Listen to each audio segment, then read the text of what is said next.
Good morning. Merry Christmas. Merry Christmas. Thank you. I appreciate that. Man, this is my favorite time of year. It is so good to celebrate Christmas with you. It's so good to be able to see some familiar faces that haven't been here in a while, or visiting family, or in town to visit family. Hope that you're getting ready to celebrate Christmas in a tremendous way. But I'm glad for today that you chose to spend part of your Christmas celebrations here at Burnside Christian Church. Would you please open up your Bibles to Matthew's Gospel, chapter 2. And as you're turning there, just a little plug for next week. The church directories are here, and they will be completed and put together next week for you to pick up. So be sure to come next Sunday and pick up your church directory that you've so greatly been anticipating, right?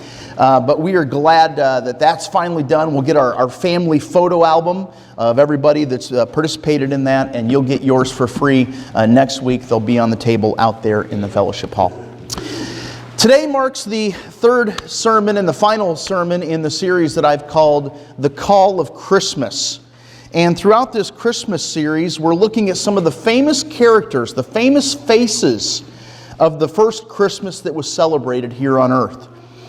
And what we are learning is we're discovering that each of these famous faces that we're familiar with as we tell the story of Christmas had a specific purpose, had a specific calling from God to be used by Him in a special way. The first week we looked at the story of Mary and how she was called by God to provide for her son Jesus. That she was to provide for him not only a place to grow and to be nurtured within her, but then a home to be provided for as he was born, and the love that she provided for him as well when he came to this earth.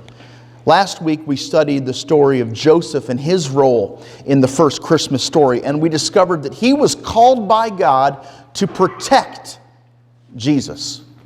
That's kind of the job of a father, right? To provide earthly protection, to provide that care for their children. And that's exactly what Joseph did. He wanted to protect not only Mary's reputation, when it was discovered that she was with child and it wasn't his and he was confused, he was going to send her away secretly as to protect her reputation, and so she wouldn't be the center of gossip in the community. But then when Jesus was born, it was Joseph's role to protect him from the plans of Herod, which we're going to talk about a little bit more today as well. Well, today we're studying the role of these Magi, more commonly known as the wise men. And what we're going to see is that God called these Magi for a specific reason to come to Bethlehem and to worship. In fact, that's what the title of this morning's sermon is the call to worship. Are you in Matthew chapter 2? Follow along as I begin reading verse 1. Now after Jesus was born in Bethlehem of Judea in the days of Herod the king, Magi from the east arrived in Jerusalem, saying, "Where is he who has been born King of the Jews? For we saw his star in the east, and we've come to worship him." When Herod the king heard this, he was troubled, and all Jerusalem with him. Gathering together all the chief priests and the scribes of the people, Herod inquired of them where the Messiah was to be born. And they said to him, "In Bethlehem of Judea, for this is what has been written by the prophet. And you, Bethlehem, land of Judah, are by no means least among the leaders of Judah, for out of you shall come forth a ruler who will shepherd my people Israel." Then Herod secretly called the Magi and determined from them the exact time the star appeared to them.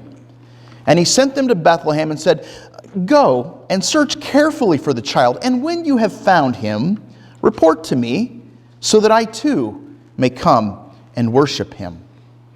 After hearing the king, they went on their way, and the star, which had been seen in the east, went on before them until it came and stood over the place where the child was. And when they saw the star, they rejoiced exceedingly with great joy. After coming into the house, they saw the child with Mary, his mother, and they fell to the ground and they worshipped him. Then opening their treasures, they presented to him gifts of gold, frankincense, and myrrh.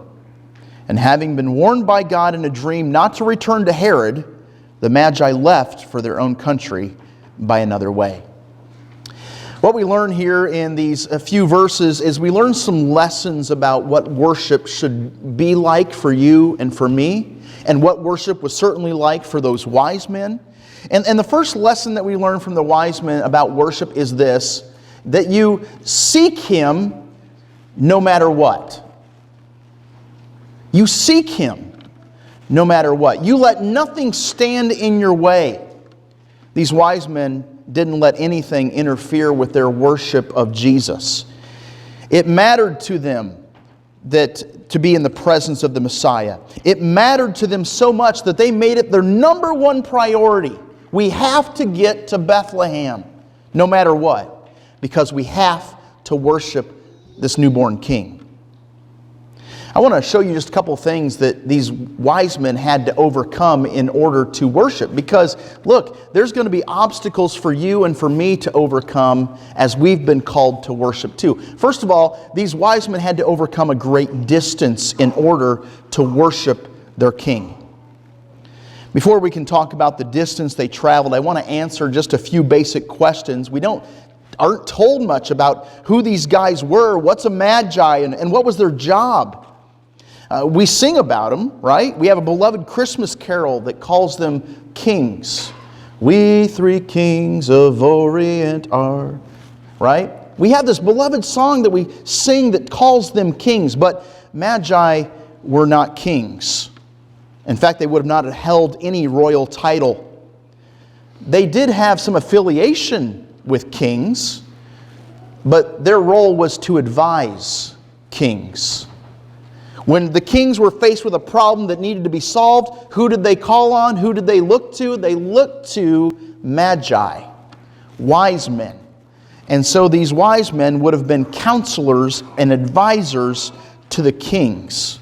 John MacArthur has suggested that these wise men we are reading about in Matthew chapter 2 are actually descendants from the Jews who were taken and held captive in Babylon in Daniel, that we read about in Daniel's time. Let me give you a quick history lesson, a review of history if I can. There was one nation of Israel. Eventually what happens is this nation of Israel, because of sin, becomes divided into two kingdoms. You have the kingdom in the north, which is Judah, and Israel, and you have the kingdom in the south, which is Judah. And these two kingdoms existed, having separate kings for many years, until in 722 BC, the Assyrians came in and conquered the capital city of Samaria and effectively conquered the northern kingdom of Israel. And in 586 BC, Jerusalem was taken captive, was basically sacked and taken captive as well. And what we see is that they were conquered by Babylon. And so the prisoners that were captured from the southern kingdom of Judah in 586 were taken back to Babylon. And you can read about Daniel. Remember Daniel in the lion's den and Shadrach, Meshach, and Abednego. That all took place, and it was written when these Jews were held captive in Babylon. And in Daniel chapter 1, verses 3 and 4, we read about this. The king of Babylon at that time was Nebuchadnezzar. And it says that the king Nebuchadnezzar ordered Ashpenaz, the chief of his officials, to bring some of the sons of Israel, including some of the royal family and of the nobles, youths in whom there was no defect, who were good-looking, showing intelligence in every branch of wisdom, endowed with understanding and discerning knowledge, and who had ability for serving in the king's court. And he ordered Ashpenaz to teach these Jews the literature and language of the Chaldeans. So do you see what was happening? Back when Judah was being conquered by Babylon, Nebuchadnezzar said, hey, bring me the best of the best. We're going to brainwash them. We're going to train them from the time that they're young. We're going to teach them the ways and the customs of our culture. And furthermore, I'm going to use them in my court to be helpers to me. And that's exactly what is happening there in Daniel chapter 1. And did you notice that these men had intelligence in every branch of wisdom and endowed with understanding and discerning knowledge? So fast forward 70 years. After they were in captivity for about 70 years in Babylon, they're finally released and they're told, hey, you can go wherever you want. Several of them returned back to Judah, but some stayed behind in Babylon because that's the life that they knew. And so they created a life for their own. And so we fast forward, of course, to Matthew chapter 2. And these wise men that see a star in the east, I believe, along with John MacArthur, I think he makes a good case, that these wise men who were traveling here to Bethlehem were actually descendants of the Jews who were taken captivity in Babylon many hundreds years before. Magi were a combination of astrologer, medicine man, and prime minister, kind of all rolled into one. In reality, they were almost as powerful as a king, because a king would have relied heavily upon them for advice, because these wise men would have had the ability to interpret dreams. They were serving in the king's court, giving him advice based upon dreams that maybe the king would have, or based upon knowledge that they themselves would have received. These were king makers. They were very influential when it came to political matters. And so much like Samuel in the Old Testament would go and anoint kings, these wise men, when they received knowledge about who it is was going to be the next king, they would travel and they would anoint that person as king. Let me kind of help you understand this in terms that I think I relate to. Maybe you can as well. How many of you guys have seen the Disney animated film Aladdin? Back from 1992, okay? Not the one that was recently done. Okay, if you remember in that movie, the character Jafar. Jafar was the advisor to the king, and he had heavily influenced the king, right? In a bad way, though. Well, that's kind of what these Magi were, only in a good way. They were influencing kings and helping them make decisions and offering them advice and counsel, and they had some supernatural abilities along the way, okay? That's what a Magi or wise man was. And while these wise men are looking to the stars to predict when the next king was to be anointed, and when they see it, well, did you notice what it says there in Matthew chapter 1, verse 2, or 2, verse 1, sorry. It says, "Where is he who has been born King of the Jews? For we saw his star in the east, and we've come to worship him." I want to pause right there and just have you think about this just for a moment. We've been talking, and I've told you time and time again, that God is a God of detail. That He plans far in advance. He never flies by the seat of His pants. Nothing happens on accident. Nothing happens by coincidence. I want you to think about this. How many billions of stars are there in the sky? And yet, when these wise men looked up into the sky, they saw a single star that was different from all of the rest. And it was special enough to bring this band of wise men to Bethlehem. I think about this. We're told in Genesis chapter 1 that the stars were all created on day 4 of creation.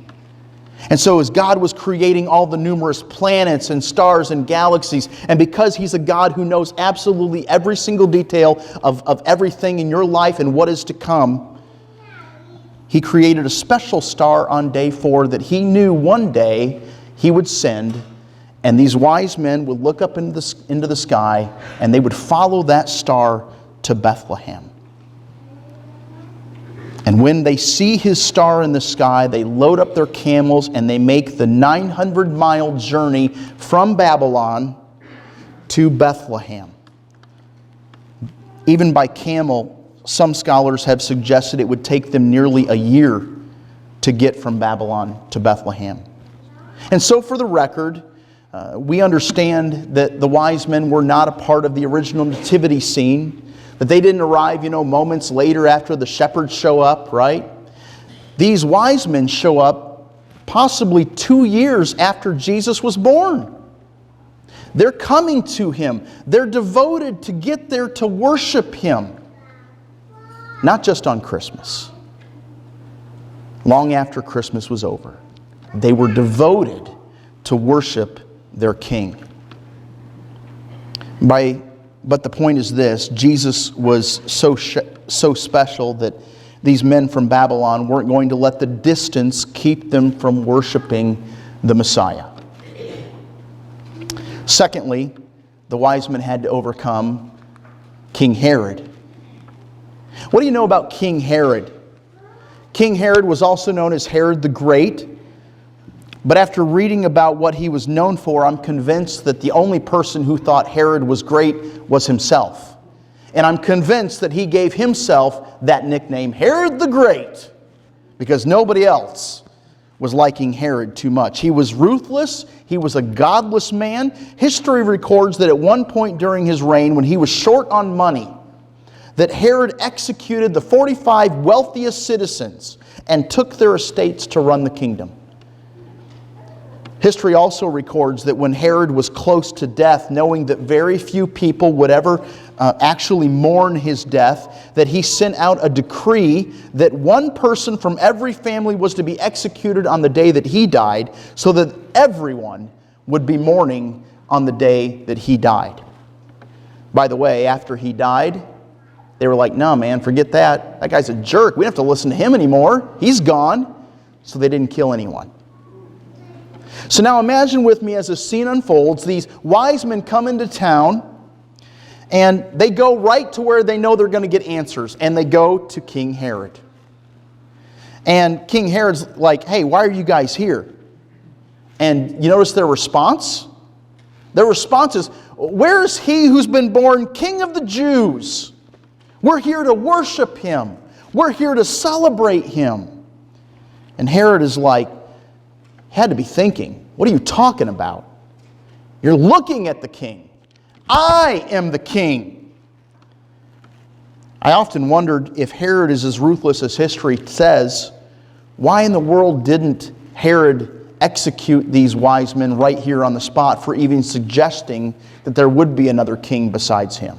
You ever wonder that? Well, here's a possibility. And this seems like as good a time as any to talk about the number of wise men. We've always made the assumption that there were 3 wise men, because why? There were 3 gifts that were given: gold, frankincense, and myrrh. But really, we don't know how many wise men there were. One scholar suggests, and I like his suggestion, that there may have been as many as 1,000 wise men. And that kind of makes sense to me. Because if the wise men were kingmakers, if they were the ones who were saying this person's going to be king next, they would often be met with resistance from the current or former king. And so they would bring their own army, so to speak, to make sure that the transition from one king to the next went smoothly. That also, if that theory is true, that there might have been 1,000 of them, it also makes sense then, verse 3 of Matthew, what he says here.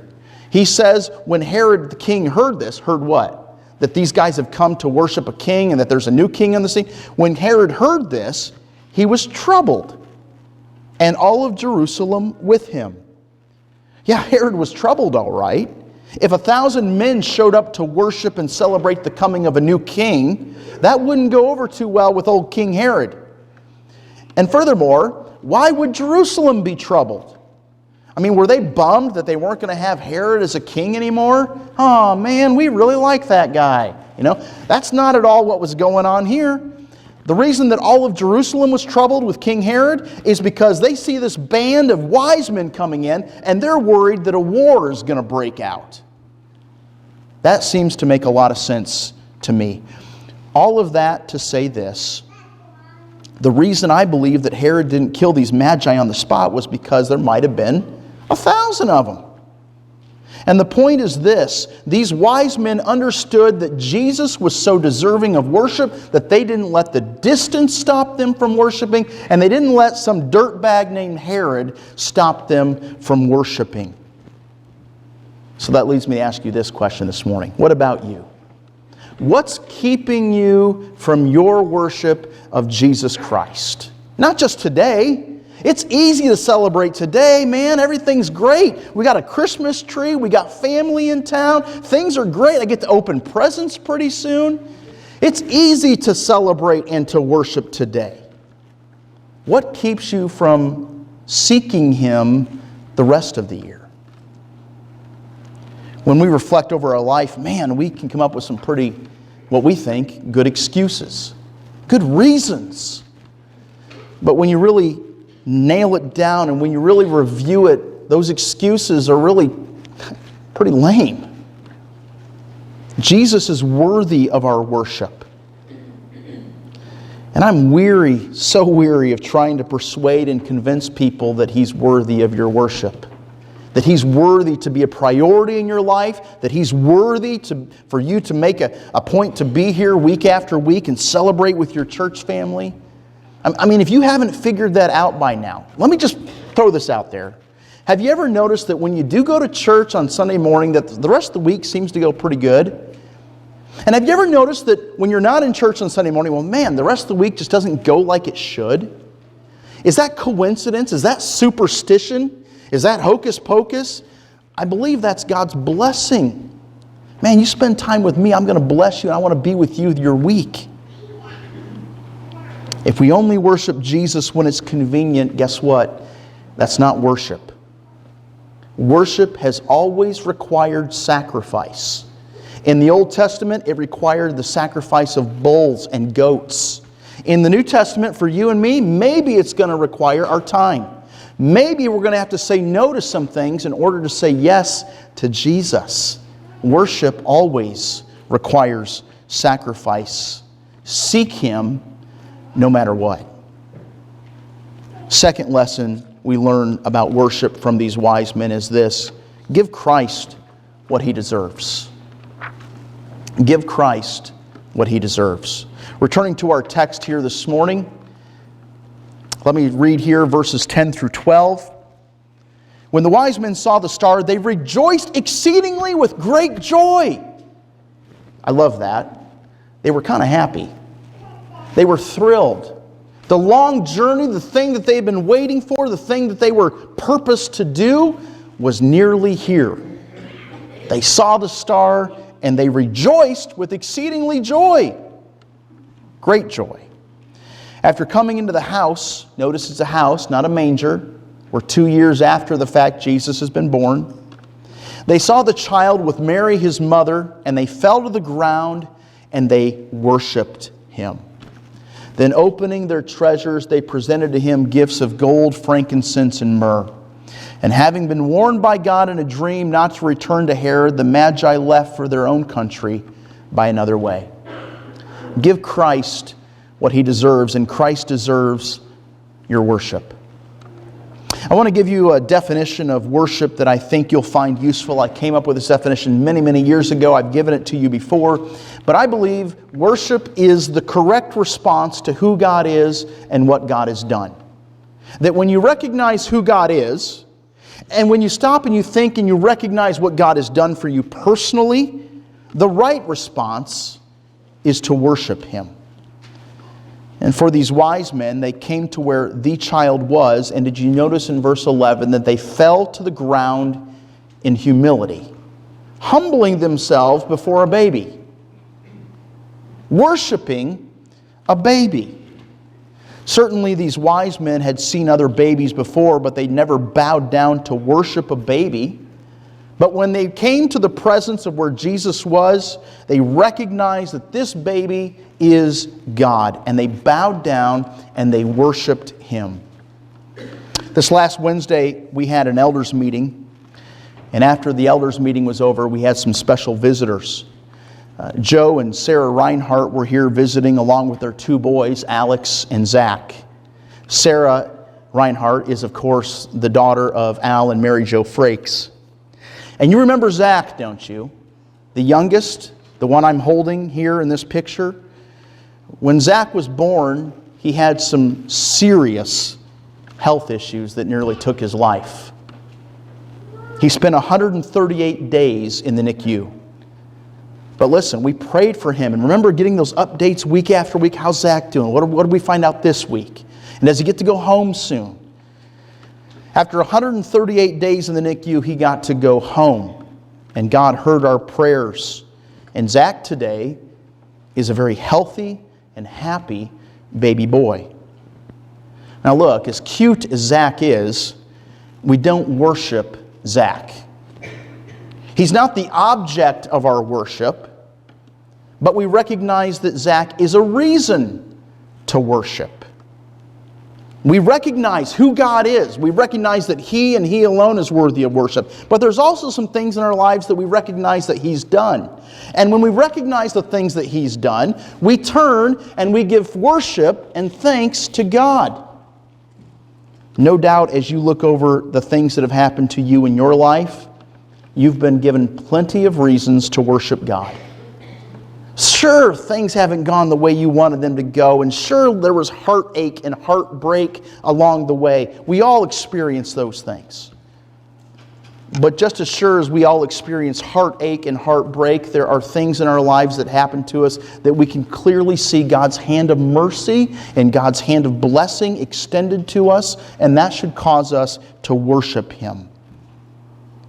And guess what? You're here today. And I'm glad you're here today. And you're making the choice to worship Him and to thank Him for the things that He's done and for the God that He is. You recognize who He is and what He's done, and that deserves our worship of Him. Secondly, Christ not only deserves our worship, but He also deserves your gifts. We know it all too well, but I'll ask it anyway. What 3 gifts did the wise men bring? Gold, frankincense, and myrrh. Boy, that was a pretty... I haven't been to a lot of baby showers, but these gifts are kind of up there along with the weird gifts to be given at a baby shower, right? Gold, frankincense, and myrrh. But these are appropriate gifts, maybe not for a baby, but for a king. You see, gold would be a symbol as an eternal kingship, not only here on earth, but also on His throne in heaven. Frankincense would have been a symbol of Christ's priestly ministry, and incense would have been offered in the temples by the high priest. And by giving Jesus this incense, it would have been a symbol of His priesthood, of His priestly office. And then, of course, myrrh, an embalming oil, which would, of course, be used in a foreshadowing of His death. Christ deserves your gifts. You give Him what's valuable, and that includes certainly money, but it also includes your time and your talents and your abilities.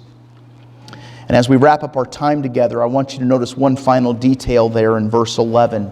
I want to read it one more time. It says, "Then opening their treasures, they presented to Him gifts of gold, frankincense, and myrrh." Here's the deal. They recognized that when compared to Jesus, their earthly treasures were meaningless. And they were willing to dump those out and give those to a baby because they recognized that Jesus was the true treasure. There are those who would argue that Christmas shouldn't be all about the gifts. I get what they're saying. And I would agree to some extent. But this Christmas season, I would tell you that Christmas needs to be all about the gift. Jesus Christ is the gift that was first wrapped in swaddling clothes and presented in a manger, but ultimately presented not under a tree, but on a tree in the shape of a cross as the perfect sacrifice for your sins and mine. The celebration of the coming of the Messiah to earth is the beginning of understanding who God is and what God has done. And that desires and deserves and demands our worship of Him. So as you worship Him this Christmas season with family and friends, seek Him no matter what and give Him what He deserves. Let's stand together and let's pray.